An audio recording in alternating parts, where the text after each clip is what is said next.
Maintenant, Sylvain Rousseau, qui devrait nous faire le point sur l'énoncé des peines, puisque vous l'avez compris, on vient de l'apprendre, Salah Abdeslam est donc condamné à la réclusion criminelle à perpétuité avec une peine de sûreté incompressible. Mohamed Abrini, lui qui était également jugé pour complicité, est condamné lui également à la perpétuité avec une période de sûreté de 22 ans, Sylvain Rousseau. Oui, effectivement, les réquisitions du parquet national antiterroriste, en tout cas pour Abdeslam et pour Abrini, ont été suivies. C'était la peine maximale qui était demandée, c'est la peine maximale qui est donnée, à savoir réclusion criminelle à perpétuité avec une période de sûreté incompressible pour Salah Abdeslam.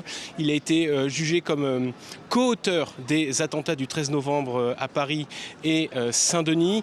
Et les juges ont estimé qu'en fait sa ceinture explosif, son gilet d'explosifs n'ayant pas fonctionné, eh bien, il était impossible de lui reconnaître un quelconque renoncement. En ce qui concerne Mohamed Abrini, lui, ils ont dit qu'il était très impliqué au sein de l'État islamique, qu'il en épousait les valeurs, si l'on peut dire.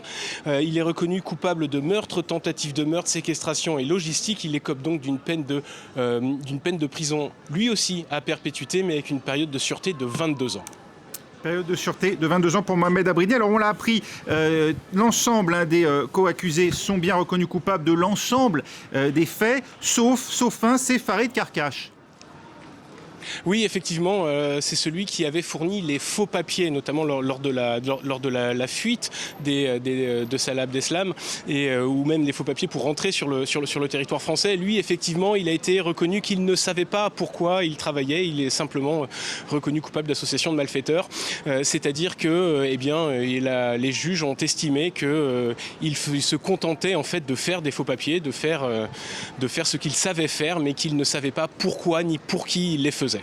Pour le reste, eh bien, on le voit, les juges s'alignent pour l'heure sur les réquisitions du parquet.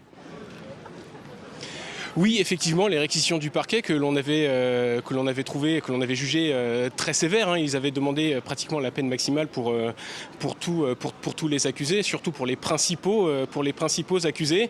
Et effectivement, les juges ont décidé que finalement les réquisitions du parquet ont validé quelque part les réquisitions du parquet. On attend maintenant d'avoir l'ensemble des peines pour voir s'ils les ont suivies sur tous les cas, sur les 20 cas qui sont jugés aujourd'hui. Pour rappel, 14 des accusés sont dans le box, 20 n'y sont pas, 6 n'y sont pas. 6 accusés ne sont pas dans le box, 5 sont présumés morts et un autre est déjà incarcéré en Turquie. Ils sont nombreux à risquer la réclusion criminelle à perpétuité et on saura d'ici quelques minutes maintenant si effectivement les juges ont suivi toutes les réquisitions du parquet national. Merci Sylvain Rousseau.